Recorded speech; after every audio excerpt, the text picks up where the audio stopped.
тобы, екінші Б тобы, үшінші С тобы. Шақшыға дайын. Қауіпсіздік шарасы сақтаңыздар. Адымдар жолаушылар шуға дайын. Қауіпсіздік ережесі сақталды. Жақсы. Бүгін барлық жолаушылар сіздердің қауіпсіздігіңізді сақтау үшін бүгінгі ұшақта ұшақ капитаны Рүстем Мырзаханбекқызы. Бүгінгі ұшағымызда сіздердің тақырыптарыңыз педагогикалық семинар практикум. Шеберлік классқа қош келдіңіздер. Сағатымыз бүгінгі экипаж мүшелері сіздермен жұмыс жасай отырып көңілді және де тақырыпты меңгеру деңгейіңізде сабақты зерттеу, мұғалімнің уәжін арттыру деген тақырыпта семинар практикумды мастер-класс ретінде жүргіземіз. Жас ұстаздардың іс-әрекетін белсендіру, өзіндік іс-әрекеттердің рефлексиясын анализін жасауға, өзіндік ақыл-ой іс-әрекетін ұйымдастыруға, оқушылардың іс-әрекетінің жеке стилін қалыптастырамыз. Және де сіздер, құрметті жолаушылар, бүгін сіздермен жұмыс жасап отырған А, Б, С деңгейіндегі сіздердің жол серіктеріңіз қастарыңызда. Қиыншылық болуы мүмкін. Ұшақта отырған кезде ұялы телефондарыңызды жүргізу болсын. Алға келіңіздер. Бүгін сіздерге жол серік болып бара жатқан, егер қиындық туып жатса, сіздерге жұмыста көмек беретін сіздерге Сатаева Алмагүл Орынбайқызы А тобында отырады. Екінші топта сіздерге Б деңгейде Махамбетова Дархан Нұралықызы. Егер қиыншылық келген жатса, осы кісілермен хабарласып отырасыздар. Бұл кісілер маған хабар беріп отырады. Б деңгейде, С деңгейінде С тобында отырады. С жетекшісі, топ жетекшісі бұл жерде Бұзауова Гүлбану Абдалиқызы. С тобындағы кісілерден қандай да бір қиыншылық кездесіп жатса, осы кісіден көмек сұрайсыздар. Менімен тікелей байланысқа түсу үшін осы кісілер арқылы хабар жібересіздер. Бүгінгі жұмыстың сәтті де, жақсы өтуі сіздерге байланысты. Көңілді де, жақсы отыруларыңызды сұранамын. Негізгі мақсатымыз іс-әрекетке дене және психиканы дайындау бүгінгі жұмысқа. Яғни ертең қалай жұмыс жасауымызды алдымен біз өзіміздің психикамызды дайындауымыз керек. Ішкі әлемге зейін аударуымыз керек. Қажет емес физикалық жүйке жүйесінің ауруын аңғаруымыз керек. Кері әсердің бәрін мидан шығарып тастауымыз керек. Жинақтауға мүмкіндік жасауымыз керек. Табиғатта күн бар. Елестетіңіздер. Табиғатта күн бар. Ол жарқырайды өз алдарыңызда. Ол жылуын береді бізге. Күнді өзіміздің бойымызға оят көрейікшілер бәріміз. Көзімізді жұмамыз. Жүрегімізде кішкентай жұлдызды елестетіп көреміз. Ойымызда жүрегімізге деген махаббат пен сүйіспеншілік беретін күн сәулесін жіберіп көрейік ойымызға. Кішкентай жұлдыздың үлкейгенін сезінейік. Ойымызда бейбітшілік күн сәулесін жүрегімізге жіберейік. Жұлдызымыз одан сайын ұлғаяды. Ақ көңіл күн сәулесін жіберейік. Жұлдызшамыз одан сайын ұлғаяды.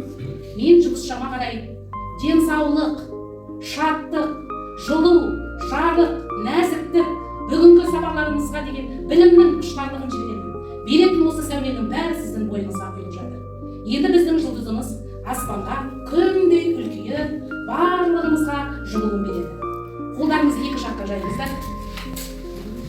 Көңіліңіздеріңізбен осы жұлдыздарыңызды кеуделеріңізге қойыңыздар. Енді ары қарай жұмыстаймыз. Сіздер бізге келесі біз аялдамаға мекенге келуімізге күшік беруіміз керек. Бұл дыбыстық хат мекенге келді. Бұл жерде бізге мынандай хат келді. Мен бүгін ғажайып хат алған. Енді осыны ашып қарайды. Мына жерде сіздерге көрсетілген сабақта оқушының қимылын, отырысын, бет қимылын дұрыс түсіне біліп үйренуіміз керек. Біз алдымызда отырған баланың қандай деңгейде отырғанын білуіміз керек. Борт жетекшілері, мен алдыма келіңіздер. Қандай жағдайда отырғанын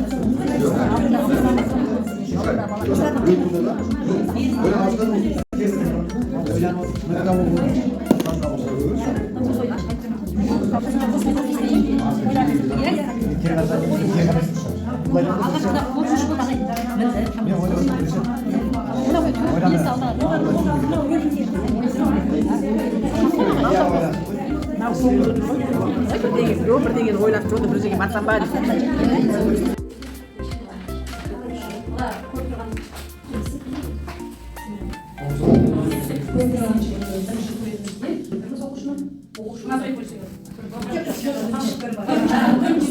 Бүлдіргенін көріп тұрмыз, оқушы қателік жасап қойды, сол жасағанда бүгін отырсыз. Ал екінші кезімізде ойланды, қалпына келтіріп қайтсын осы бүлдіргенімді мен ары қарай жөндей аламын.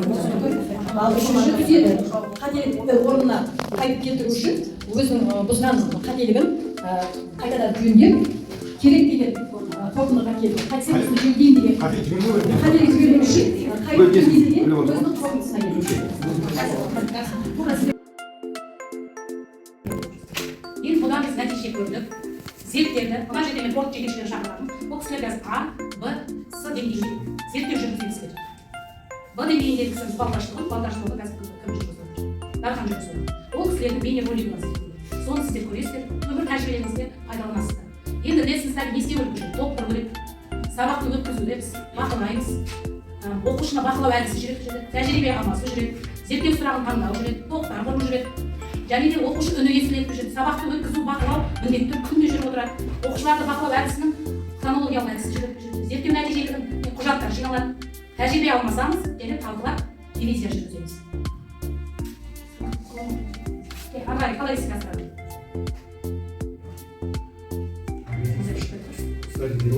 Зерттеу даму мен ілгерілеудің формуласы. Lesson study ондағы басты мақсат әріптестермен бірігіп сабақ жоспарын құру, зерттеу сабағын талқылау, сабақтың жоспарын талқылау, зерттеу сабақтарын өткізу. Топтар құру үшін біз команда құрамыз. Жауапкершілік талап ететін кезең бұл кез нағыз. Бұл жерде біздің мектебімізде болса зерттеу үдерісіне тиімді ұзақ болуы мүмкін. Немесе бұл зерттеу аяқталып қалуы мүмкін. Мен былтыр қаңтар айында бастады менің сыныбымнан, сөйтіп біз жылдың аяғында аяқтап шығардық та, ол 5-ші сыныпқа келді. Бұдан кейін үстелі балтақ қой, содан кейін ұзауға қойбағын, хатшы Алтайға мүмкін. Хатшы жүрді бүкіл қағазы жинады. Ана деңгейде балалар қалып кетпей келген уже неден келесінен түсер маған ой тастайды. Сөйтіп келесі төмен бала қалмайды класса, ана тақырыпты меңгермеген бала қалмайды да сол пәннен қай пәннен төмен сол пәнді ол алып шығады. Бірдеңе түсіндірме болса да бір қағаз жазса да бала, суретін салса да сол туралы біліп береді. Бұл бірнеше кіріспе сабақ өтеді. Бұл жерде сіздер жаңағы сабақ өткен кезде тізбектелгенде қорқасыздар. Тізбектелген сабақта бірден 3 пәнді беру міндетті емес ол мұғалім. Бірден 3. Білігін ертең артын емес. Ол менің өзімнің шеберлігім ол. Мен бүгін өттім, ертең мен дайынсыздық келіп балалармен соны өтелемін деп мен өттім. Ал бұл жерде мұғалімге де кішкене мүмкіндік беруге болады. Бүгін бос апта өттік па, келесі аптаға қойсақ болады ол кісінің сабағын. Одан кейін арғы аптаға, немесе бір айға зерттеуге қойсақ болады ол класты. Сол пән бітісімен мына класс мынаны бітті, әдебиет сабағын меңгеріп бітті. Енді оларды қазақ тіліне көшейік деп, сол классын қазақ тіліне көшеміз. Топ осы мүшелі қалады бізде, команда. Содан кейін оны қазақ тілін зерттейміз. Одан кейін қазақ тілінде солай, қай тақырыпты меңгермей жатыр, соны алып аламыз. Түбірмен қосымшама, сол тақырыпты алып аламыз, соны зерттей бастаймыз. Содан кейін соны меңгертуге тырысамыз, ана оқушыны өзіндік талдауға жасауға дейін апарамыз. Одан кейін математикасы, сол бір класты зерттеп алып шығамыз. Ал енді бұл өте бұл lesson study дейміз, жаңа мұғалімдер күні өте көп көмек. Мына мұғалім байқалмаған нәрсені арттағы сырт көздегі кісілер жанашыр болып отыр. Өйткені бұл кісілер сіздің сабағыңызға көмектеседі. А деңгейін, Б деңгейін, баланы қалай дамыту керек, бұл кісілер де жұмыс жасайды сізге. С деңгейіндегі мен байқалмаған қырын гүлманы байқап отырдым. Сол сияқты көмек керек, мұғалімге бұл көмек, үлкен көмек. Бұл командамен жұмыс істеу, ажырамас команда болу керек, сол командамен жұмыс істеп отырмыз. Сонда ғана біздің біліміміз дамиды ағай.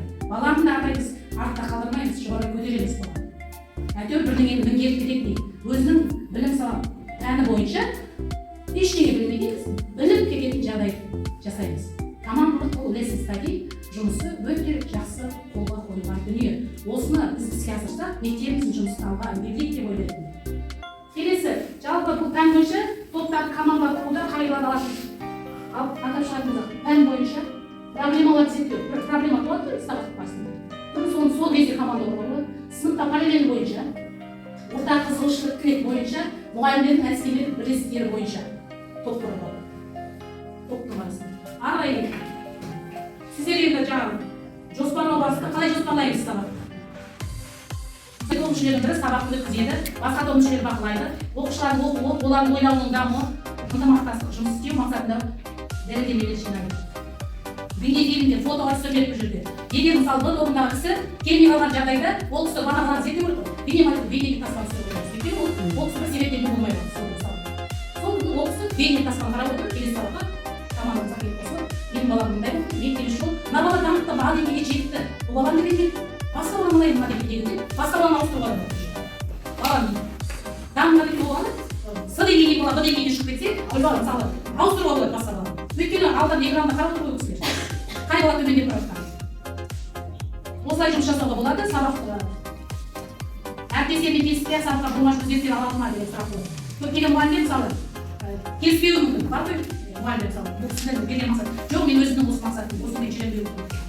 Ондай жағдайда біздің жұмыстың жоспары өзгереді, мақсатымызды басқа қоямыз, уже басқа мақсатқа көшеміз. Біз бір мақсат қойғанбыз да, сол сабақта басында мақсат қыламыз ғой біз. Алдын ала бұл сабақ өтпей бір мақсат қойғанбыз. Не істейміз, не қыламыз деп мақтасамыз. Ал енді сол келесі сабақта біз жоқ, бұны істемеймін деп тұрса жаңағы пән мұғалім, онда мақсатты қайта өзгертеміз. Ондай да жұмыс істеу.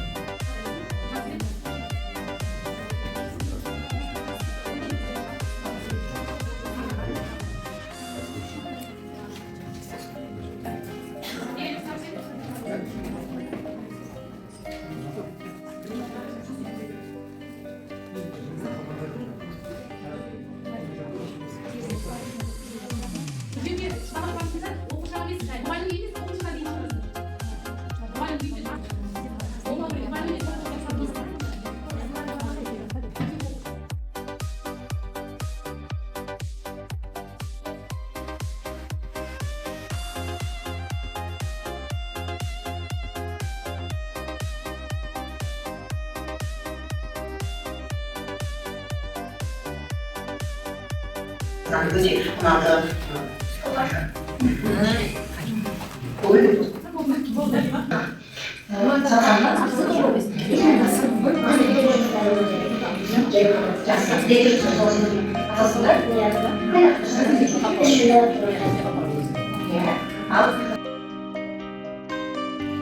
Екеумізді үлкен жүрекке келіп, осы ұжымның жүрегін бірдей көтеріп осында әкелеміз.